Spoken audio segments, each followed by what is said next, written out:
My name is Lily Sullivan, and I'm 32 years old. For 15 years, my wealthy parents treated me like their personal servant while my younger sister Sarah lived like royalty. Every holiday, every family gathering, I was in the kitchen while she entertained guests. But last Christmas Eve, when my mother demanded I cook for 25 of Sarah's VIP friends with just 24 hours' notice, something inside me finally snapped. What happened next didn't just change our family dynamic. It exposed a secret that left everyone, including a Fortune 500 CEO, completely speechless. Before I tell you how I went from being the family maid to having my parents beg for my forgiveness, please take a moment to like and subscribe, but only if you genuinely enjoy stories about justice being served. I'd love to know where you're watching from and what time it is there. Drop a comment below. I read every single one. Now let me take you back to that December evening when everything changed. I was in my Manhattan apartment, carefully folding clothes into my suitcase, when my phone rang. The caller ID showed Mom, and I already knew this wouldn't be a pleasant conversation. In our Connecticut family home, Christmas decorations sparkled on every surface. I knew because I'd been the one hanging them every year since I was 17. Lily, cancel whatever silly plans you have for tomorrow, my mother Margaret said without even a hello. Her voice had that familiar commanding tone that brooked no argument. I continued folding my business blazer. What's happening tomorrow? Sarah's hosting her networking group for Christmas Eve dinner. Very important people, Lily. 25 guests, including executives from Pinnacle Corporation. She paused, and I could practically hear her smirk through the phone. You'll need to arrive by noon to start cooking. 7 main courses, 10 sides. The menu's already planned. My fingers tightened on my phone. Sarah's networking group. Of course. My younger sister worked in PR and never missed an opportunity to remind everyone how connected she was. Mom, your sister's making important connections that benefit this family. You should be grateful to help. Her words cut like they always did. It's not like you have anything else going on. I glanced at my laptop, where an email from Victoria Chen, CEO of Pinnacle Hospitality, glowed on the screen. If only my mother knew. Use the good china, she continued. These aren't your usual crowd, Lily. These are people who matter. People who matter. Unlike me, apparently. I'll text you the menu, she said. Don't embarrass us. The line went dead. I looked down at my plane ticket to Florida. Departure time 8 p.m. tomorrow. My hand wasn't even shaking anymore. After 15 years of this, I'd finally learned the difference between their emergency and my priority. I sat on my bed, memories flooding back like a bitter tide. 15 years of being invisible, except when they needed something. Every Thanksgiving since I was 17, Lily will handle the cooking while Sarah entertains our guests. Every Christmas. Lily's between jobs again, but at least she's useful in the kitchen. Every family gathering where Sarah was introduced as our successful daughter in public relations, while I was simply, Lily's here too, she's helping out. The last family party had been the worst. Sarah's engagement celebration, 200 guests at the country club. I'd spent 14 hours preparing appetizers while Sarah held court in a $3,000 dress our parents bought her. When one of the guests asked what I did for work, my mother had actually laughed. Lily doesn't have Sarah's social skills, but she cooks well. I stood up and walked to my closet, pulling out my second suitcase. Inside, carefully protected in a leather folder, was the contract that would change everything. My company's name, Stellar Events, was embossed in gold at the top. I'd deliberately chosen a name that didn't include Sullivan. For 5 years, I'd built my empire in silence. 50 employees across 3 locations, a client list that included luxury resorts and Fortune 500 companies. And tomorrow, while my family expected me to slave over their stove, I had a meeting that would secure a $2 million contract. My phone buzzed. Sarah's text. Mom says you're cooking tomorrow. Don't screw it up. Important people will be there. I looked at my plane ticket again. Flight 447 to Fort Lauderdale, departing at 8 p.m. Not this time, I whispered to the empty room. For once, they'd have to figure it out themselves. I had a plane to catch. The irony wasn't lost on me as I continued packing. Two clear signs had shown me exactly where I stood in this family, and I'd ignored them for too long. The first sign was how they introduced me. At last month's country club dinner, my father had literally told his golf buddy, "Sarah's our success story. Lily's between opportunities." Between opportunities. I'd closed a $500,000 contract that very morning, but to them, I was perpetually unemployed, perpetually failing.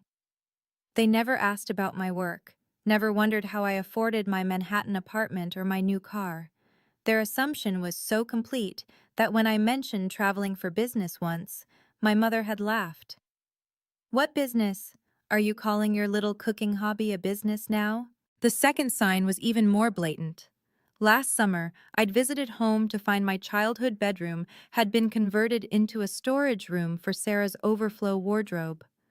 My trophies, my books, everything that marked my existence in that house, boxed up in the basement. Sarah needed the space, my mother had explained, as if it were obvious. She's building her career. Image matters in PR.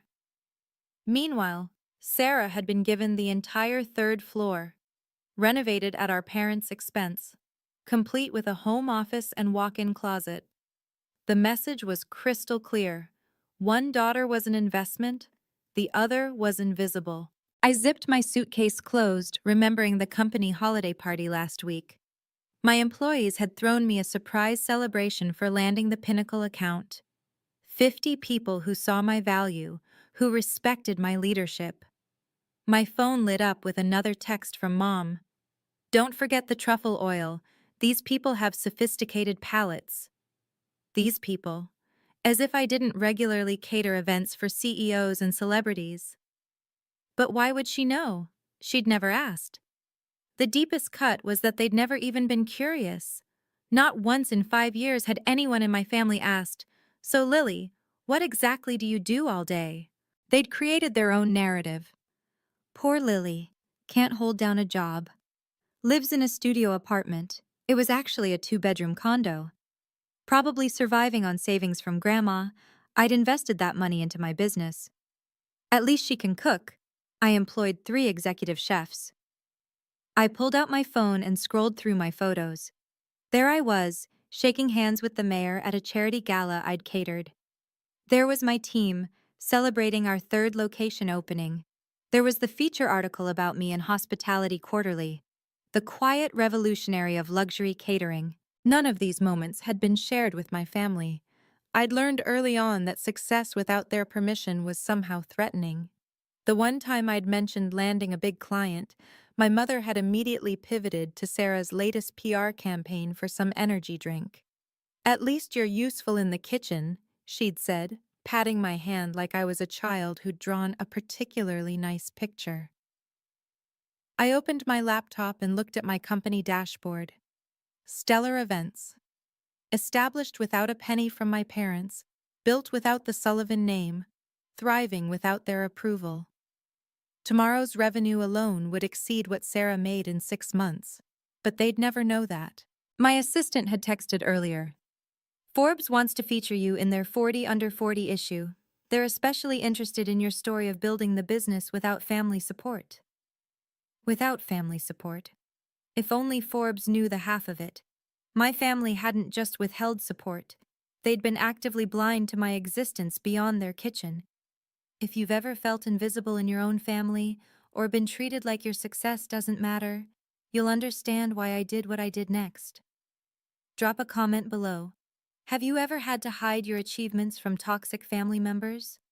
I read every comment, and it means the world to know I'm not alone in this. And if you're finding value in this story, please consider subscribing. We're building a community of people who refuse to let others dim their light. Now let me tell you about the text message that changed everything. My phone buzzed with a calendar reminder, and reality hit me like cold water. If I stayed silent and played the servant tomorrow, I'd lose everything I'd worked for. The Pinnacle hospitality contract wasn't just another deal, it was the deal. $2 million, exclusive catering rights to their 5 Florida resorts, and a partnership that would put stellar events on the national map. The meeting was December 26th at 9 a.m., non-negotiable. Victoria Chen, Pinnacle's CEO, had been crystal clear. I'm flying back to Singapore on the 27th, Lily. If we don't finalize this in person, the board will go with our second choice. Our second choice. My competitor, who'd been circling this contract like a vulture. But it wasn't just about the money. 50 employees were counting on me. Maria, my head chef, had just put an offer on her first house based on the expansion this contract would bring. James, my operations manager, was planning to bring his kids to better schools. This wasn't just my dream anymore, it was theirs too. I pulled up my bank statements. Yes, I was successful, but this contract would change everything. It was the difference between being a regional success and becoming a national player, the kind of opportunity that comes once in a career. My phone rang. It was my CFO. Lily, just confirming you'll be at the resort tomorrow evening for the pre-meeting dinner with Victoria's team? I'll be there, I said, looking at my packed bags. Good. Victoria specifically mentioned she's excited to meet the CEO who built such an impressive company without any family money or connections. She said it's rare to find that kind of authentic success. Without family money or connections. If she only knew how true that was. My phone pinged with an email from my mother. The subject line, urgent, Christmas Eve menu. My stomach turned as I opened it. 7 main courses, 10 sides, dietary restrictions for 5 guests, wine pairings, dessert selection. The level of detail was staggering. She'd planned every single dish, every garnish, every serving plate. Use the Waterford crystal and the silver with the monogram, she'd written. These are important people, Lily. One of them is Victoria from Pinnacle Corporation. She could be valuable for Sarah's career. I nearly dropped my phone. Victoria. Victoria Chen was going to be at my parents' house? I quickly scanned the guest list my mother had attached. There it was, clear as day. Victoria Chen, CEO, Pinnacle Hospitality. My heart raced as I processed this impossible coincidence. The same woman I was meeting in Florida was going to be at my parents' house, expecting to be served by their unemployed daughter. Another text from Sarah popped up. Mom says Victoria Chen will be there. She's huge in hospitality. I'm hoping to pitch her on PR services. Don't embarrass me with your amateur cooking. Amateur cooking. I'd just catered Victoria's company retreat for 500 people last month, though we'd handled everything through my executive team. She'd never met me in person. That was scheduled for tomorrow. I sat down hard on my bed, the weight of the decision crushing me. Stay and serve the woman who was about to make me a millionaire, pretending to be a failure? Or leave and risk my family's wrath, but secure my future? My Uber notification popped up. Your ride to JFK Airport is scheduled for 6:30 p.m. tomorrow. I looked at the menu again, then at my contract, then at my plane ticket. The choice had never been clearer. I made my decision. I picked up my phone and dialed my mother's number. She answered on the first ring. Finally, I was starting to worry you weren't taking this seriously. Mom, I can't do it. Silence. Then her voice turned sharp. What do you mean you can't? I have a business trip. I'm flying to Florida tonight. Don't be ridiculous. Her voice rose. What possible business could you have? An important meeting.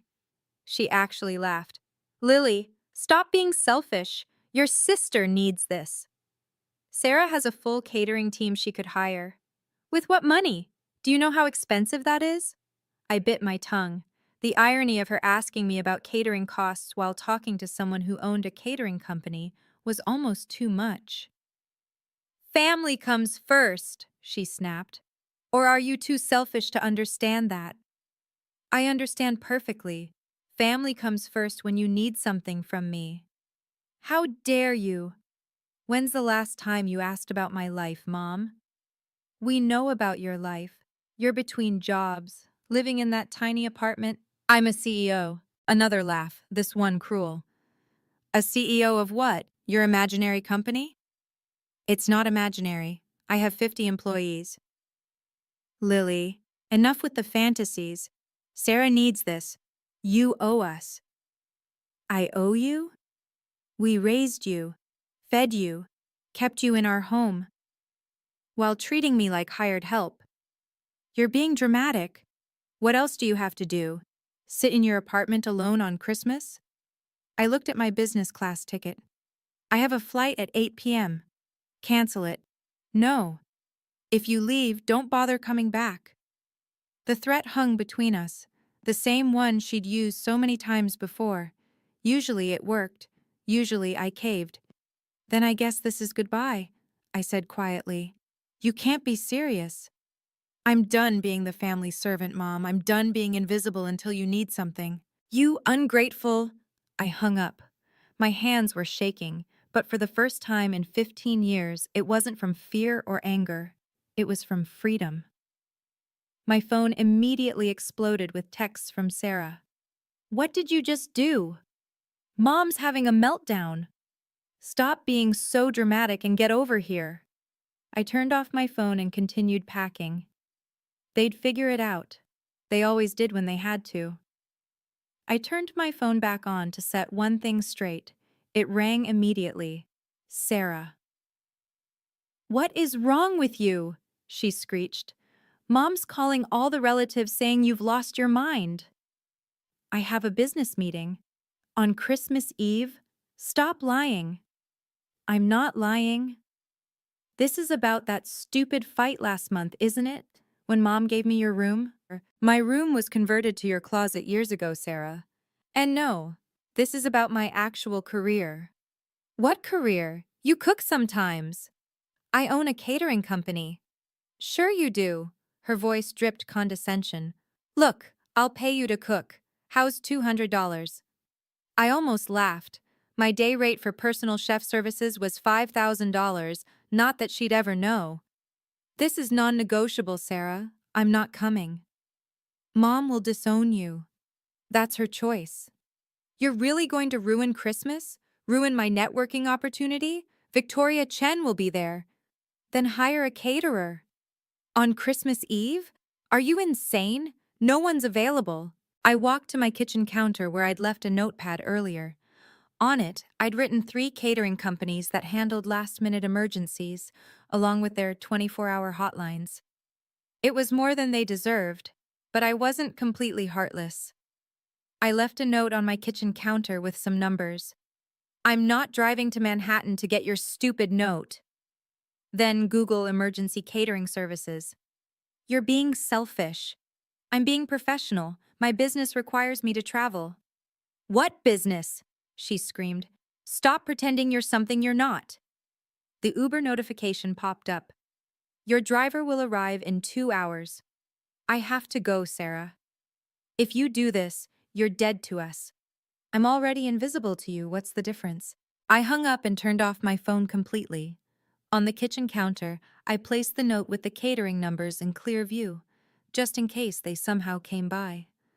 Next to it, I left a copy of my business card, the one that read, Lily Sullivan, CEO, Stellar Events.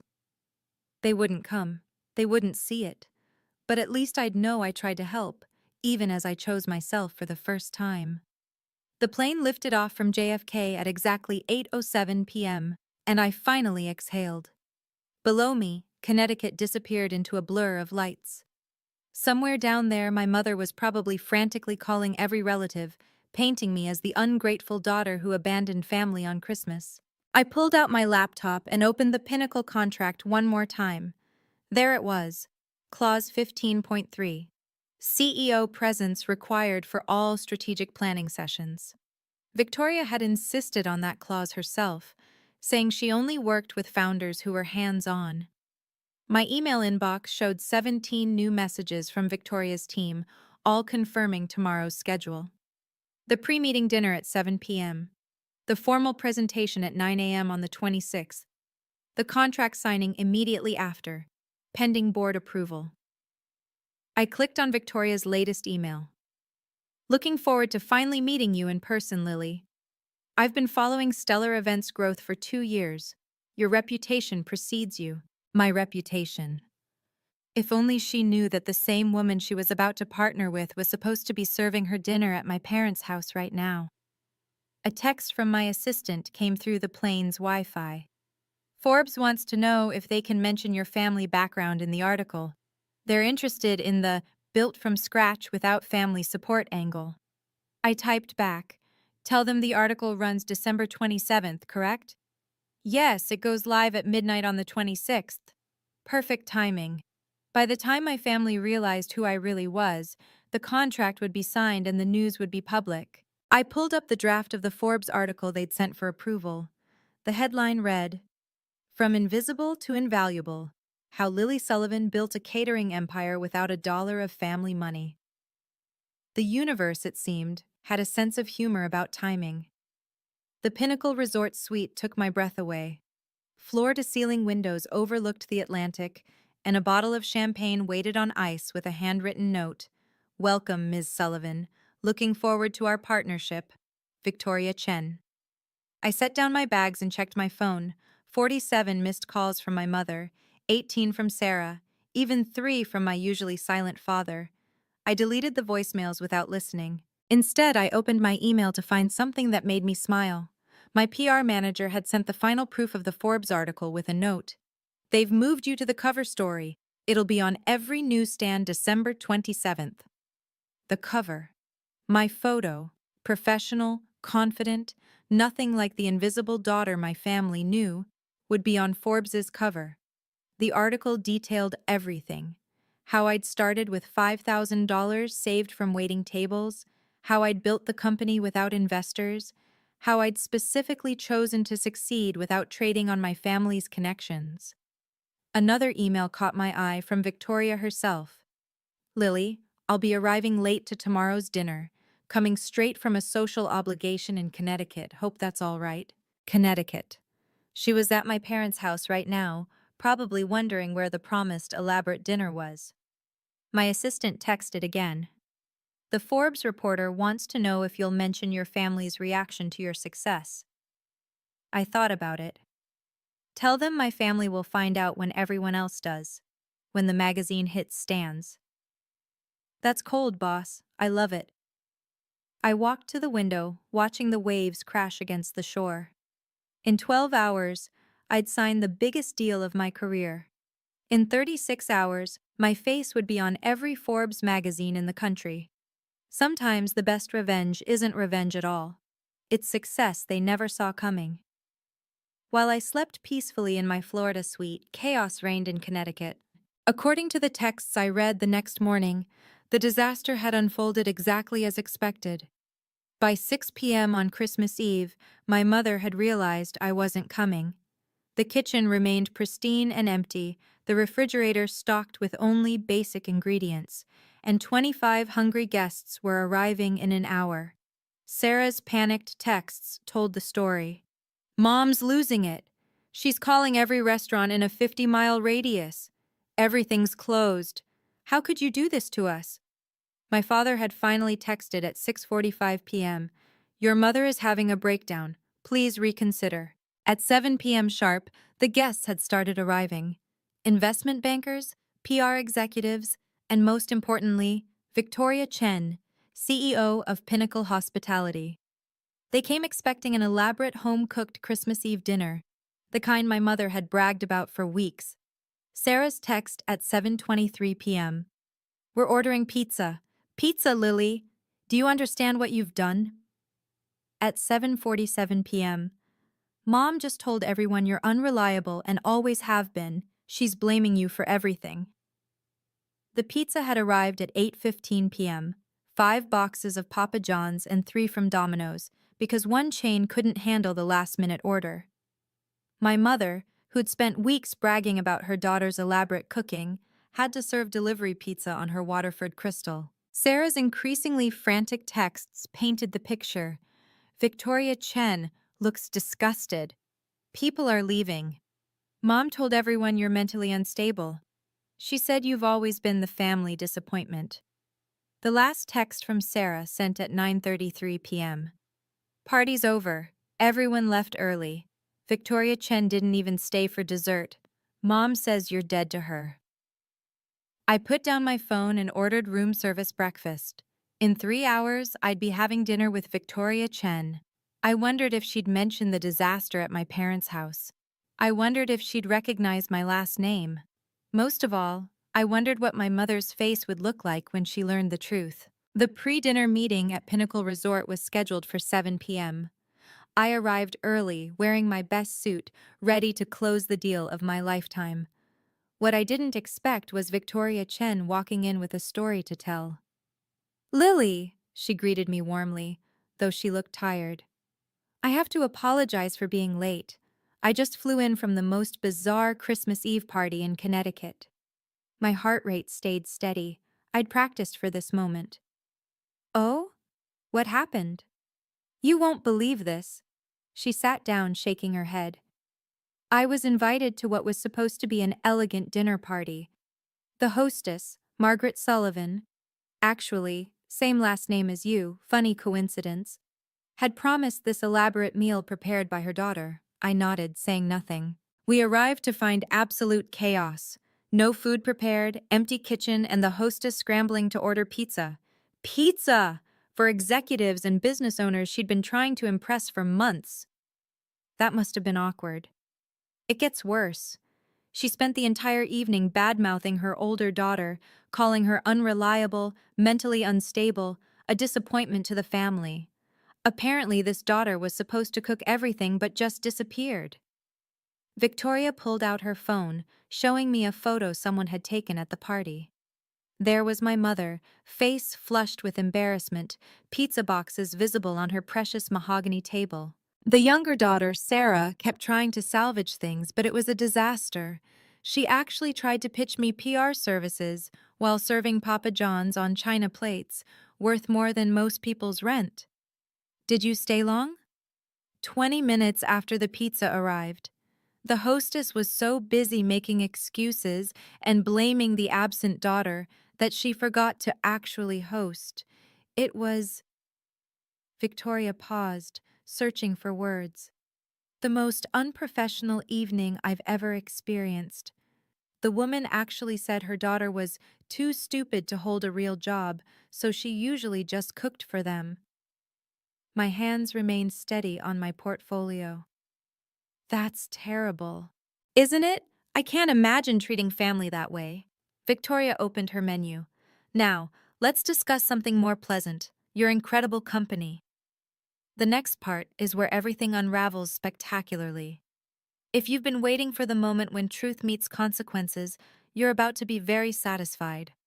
But first, what would you have done in my position? Would you have revealed yourself right then to Victoria? Or would you have waited for an even more perfect moment? Let me know in the comments. I love hearing different perspectives.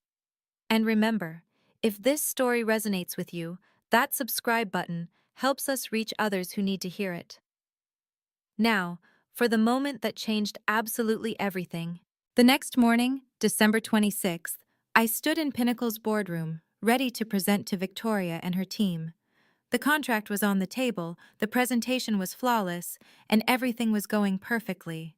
Until Victoria's assistant walked in with an iPad. "Ms. Chen, you need to see this. There's a photo from that Connecticut party going viral on LinkedIn." Victoria took the iPad, and I watched her face change from curiosity to confusion to complete shock. She looked up at me, then back at the screen, then at me again.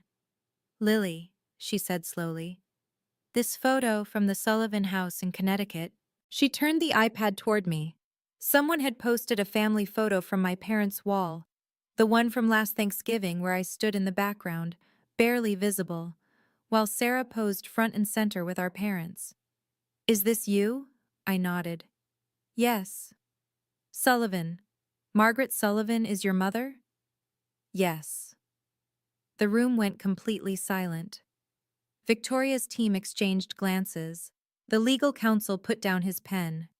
"The woman who called you unreliable, mentally unstable and unemployable. Is your mother? Yes. Victoria stood up, walked to the window, then turned back to face me. You were supposed to cook that dinner, the one that turned into a pizza disaster. I was. But you were here, meeting with us. I chose my business over being treated like a servant. Victoria pulled up something else on her phone. Your mother said you don't have a job, that you're a failure who can only cook. She doesn't know about stellar events. Your own mother doesn't know you're a CEO? She never asked. Victoria sat down heavily. Let me understand this. Your family has no idea that you run one of the most successful catering companies on the East Coast? None. They don't know about your 50 employees, your 3 locations, this $2 million contract we're about to sign? They think I'm unemployed and living in a studio apartment.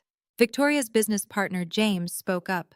I'm sorry, but I need clarification. The woman serving pizza on Waterford Crystal last night has no idea her daughter could have catered that entire event with 5-star quality? She's never asked what I do for a living. She just assumes I'm a failure. Victoria started laughing, not a polite chuckle, but actual, genuine laughter. Oh my God, she spent the entire evening complaining about her disappointment of a daughter, and that daughter is you, the CEO I've been trying to partner with for 2 years.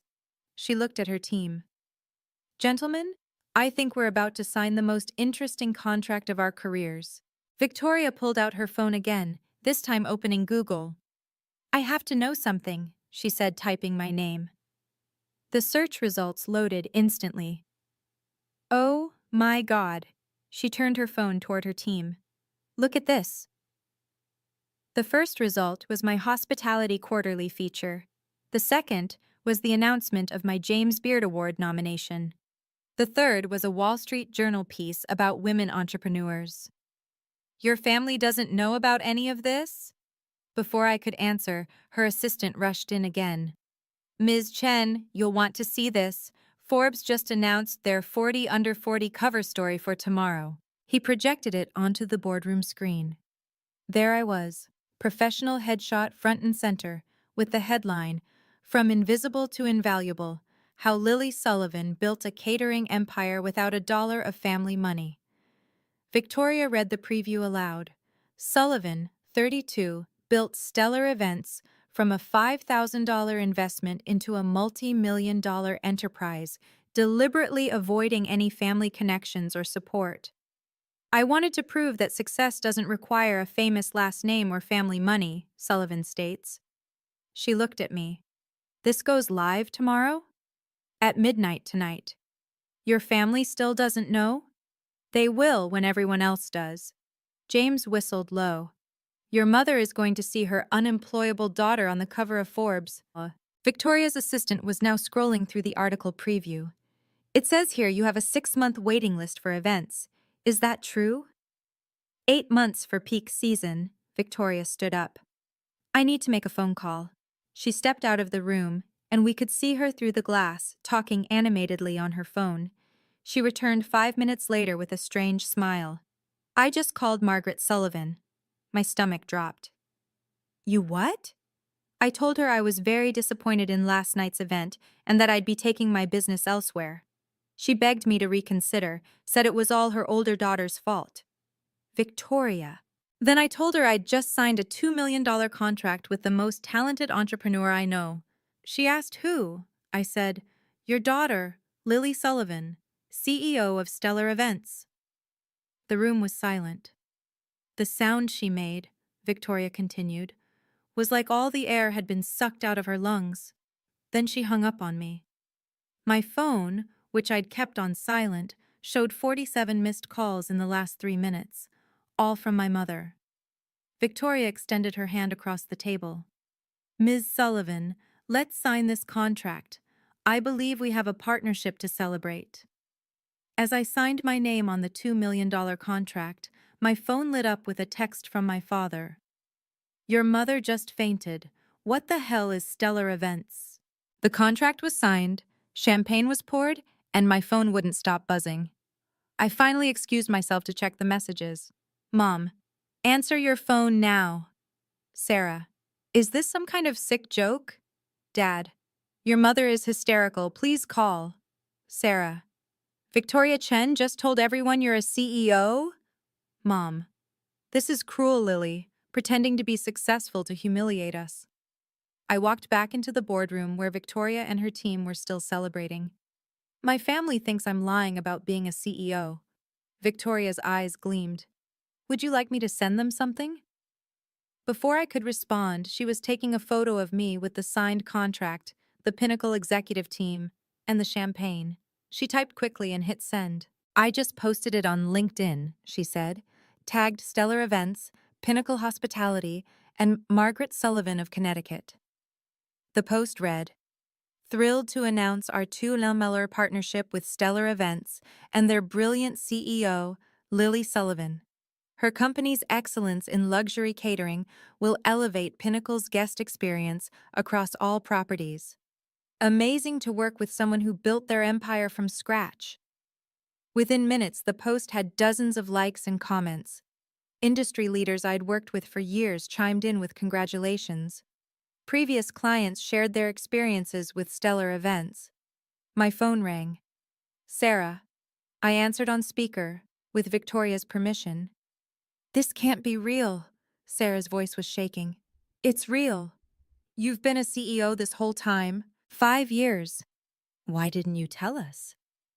You never asked. You all assumed I was a failure and treated me accordingly. Mom's having a breakdown. She's calling all her friends trying to explain. Everyone saw Victoria's post. That's not my problem anymore. How can you be so cold? I looked at Victoria and her team, all successful professionals who'd never once questioned my worth. I'm not cold, Sarah. I'm done. I'm done being invisible until you need a cook.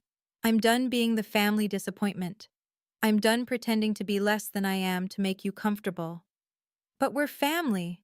Family doesn't treat each other like servants. Call me when you're ready to meet Lily Sullivan, the CEO, not Lily the cook. I hung up. Victoria raised her champagne glass. To boundaries. We all toasted, and for the first time in my life, I felt truly seen. That evening, I finally called my mother back. She answered before the first ring finished. How could you do this to us? She was crying, actually crying. Do what exactly? Humiliate us. Victoria Chen told everyone at the country club about your company. People are calling, asking why we didn't know our own daughter was successful. You never asked about my life, Mom. We asked. We knew you cooked sometimes. You assumed I was a failure. For 5 years you've introduced me as unemployed. You've never once asked about my work, my apartment, my life. You should have told us. I tried. Remember 3 years ago when I mentioned landing a big client? You immediately started talking about Sarah's PR campaign for an energy drink. You literally said, "That's nice, dear, but Sarah's work is really taking off." Silence. I left catering numbers on my counter, I continued calmly. You could have saved the party. We don't have keys to your apartment. You've never asked to visit my apartment. You don't even know where I live. That's not... Mom, I employ 50 people. I have 3 locations. I've been featured in multiple publications. I was nominated for a James Beard Award, and you thought I was unemployed because that was easier than actually seeing me. We're your family. My family needs a servant. My business needs a CEO. I chose my business. This is about spite. No, Mom. This is about self-respect. I've built something amazing, and I did it without any of you. Not your money, not your connections, not even your belief in me. What do you want from us? Nothing anymore. That's the point. For the first time in my life, I need absolutely nothing from you. Lily. The Forbes article comes out at midnight. You might want to prepare yourself. It details exactly how I built my company without family support. You told Forbes about us? I told Forbes my truth. If that embarrasses you, maybe you should think about why. I heard my father's voice in the background. Margaret, maybe we should listen. I'm done listening. My mother snapped at him, then to me. You've destroyed this family. No, Mom. I've finally built my own life. Call me when you're ready to be part of it, as equals, not as master and servant. I hung up gently, feeling lighter than I had in years. The social consequences came swift and brutal, but not for me. Within 48 hours of Victoria's LinkedIn post, my family's carefully curated reputation had crumbled. The country club gossip mill was working overtime, and Sarah's panicked texts told the story. Pinnacle just canceled our PR contract. Victoria Chen said they don't work with people who lack family values. That was a $500,000 annual loss for Sarah's firm. Mom got removed from the charity board. They said it was unrelated, but everyone knows. Dad's golf buddies are asking him how he didn't know his own daughter was a millionaire. The Forbes article had gone viral in our Connecticut social circle. The headline alone, "Built without a dollar of family money," was damning enough. But the quote that really destroyed them was buried in paragraph 3. My family assumed I was unemployed. It was easier to build an empire in silence than to fight their assumptions. My father finally called me directly, something he hadn't done in years. Lily, I need to say something. I waited. I knew you were doing something with catering. I saw the business registration years ago when mail got mixed up. But your mother was so certain about who you were supposed to be. I should have spoken up. I'm ashamed. It was the most honest thing he'd said to me in 15 years. Why didn't you? I asked. Because it was easier to let her narrative stand than to fight it. I see now that made me complicit.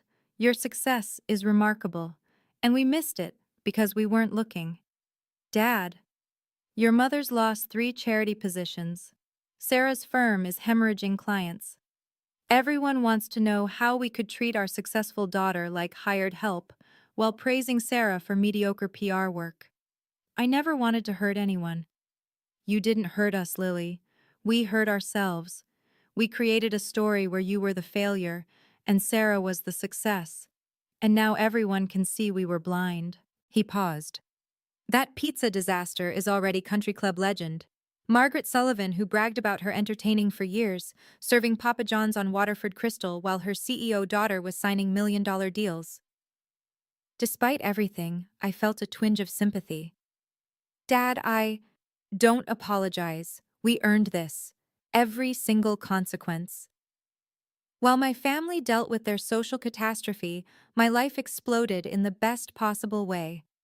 The Forbes article had included a photo of me at the Pinnacle signing, champagne in hand, surrounded by executives who valued my work. The contrast to my family's Thanksgiving photo, where I lurked in the background like hired help, wasn't lost on anyone. Within a week of publication, Stellar Events received over 200 inquiries. High-end clients who'd been on the fence suddenly wanted to work with the CEO who built an empire from scratch. My inbox was flooded with interview requests, speaking engagements, and partnership proposals. Victoria Chen became my biggest champion. She introduced me to her network, telling everyone the story of the Christmas Eve disaster with barely concealed glee. Imagine, she'd say, having a golden goose in your house and treating it like a servant duck. 3 major contracts came from those introductions alone, worth a combined $10 million. I hired 20 new employees to handle the growth, promoting Maria to executive chef and James to COO. During our expansion meeting, Maria said something that stuck with me. You know what I love most about this company? You built it for people who were overlooked. Half of us were told we'd never amount to anything. She was right. I'd unconsciously hired people like me, talented individuals who'd been dismissed, overlooked, or underestimated. My assistant forwarded me a text from a reporter. Your story is everywhere. Food Network wants to discuss a documentary. Working title, Invisible to Invaluable, The Lily Sullivan Story.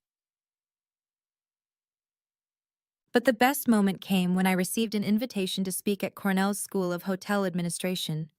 My dream school. The one my parents had said was too ambitious for me. The topic? Building success without permission, creating your own path in hospitality. As I reviewed my speaking notes, my phone buzzed with a text from my mother. We need to talk, please. I looked at it for a long moment. Then I archived it and went back to planning my future. Success, I'd learned, was the best response to disrespect. But boundaries? Boundaries were the best gift I could give myself. 3 months later, I agreed to meet my family at a neutral location, a quiet restaurant in Manhattan, my territory. They looked different. Smaller somehow. My mother had lost her imperious edge, Sarah her smugness, and my father seemed to have aged years.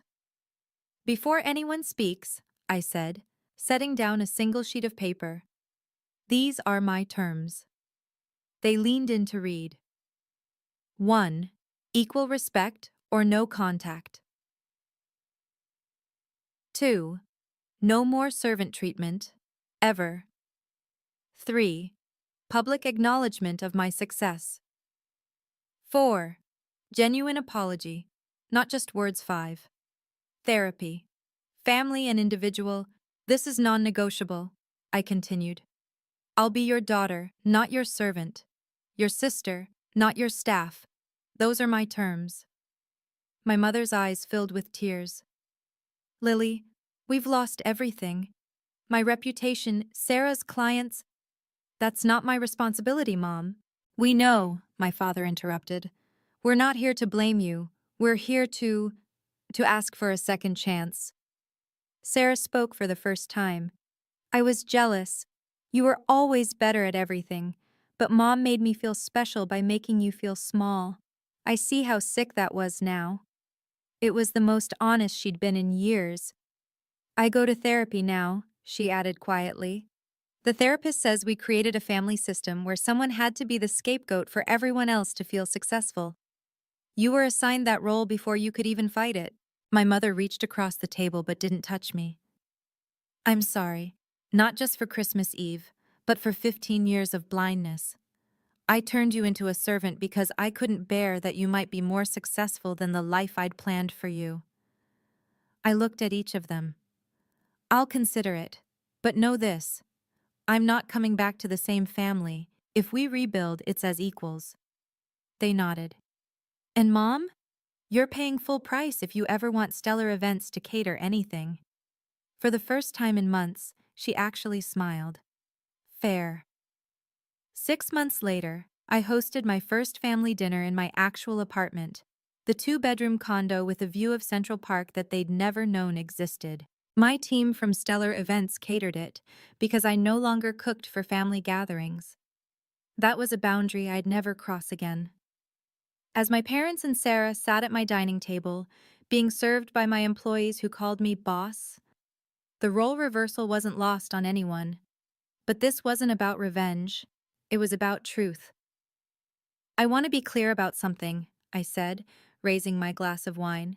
Success doesn't need permission. Self-worth doesn't require validation. And respect? Respect is non-negotiable.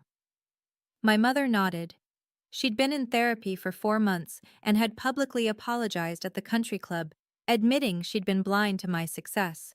It didn't repair her reputation, but it began to repair our relationship. Sarah's PR firm had pivoted, and she'd asked, professionally, humbly, if Stellar Events might consider her for our PR needs. I'd told her to submit a proposal like everyone else. She did, and it was good. We were considering it. My father had become my unexpected ally, finally finding his voice after years of silence. He now introduced me as my daughter, the CEO, with genuine pride. But the biggest change was in me. I no longer hid my success or dimmed my light to make others comfortable. My company had grown to 100 employees, with locations in 5 cities. The Food Network documentary had aired to critical acclaim. And every single morning, I looked in the mirror and reminded myself, I'm Lily Sullivan, CEO of Stellar Events, not the family servant, never again. Your value doesn't decrease based on someone's inability to see your worth. Remember that. Thank you for joining me on this journey from invisible to invaluable. If my story resonated with you, I'd love to hear about a time when you had to choose yourself over family expectations. Drop a comment below. Your story might be exactly what someone else needs to hear today. If you believe everyone deserves respect regardless of their role, please share this video with someone who needs to hear it. Subscribe for more stories about people who refuse to stay small. Remember, you're not obligated to set yourself on fire to keep others warm. Until next time, this is Lily reminding you to know your worth, and then add tax.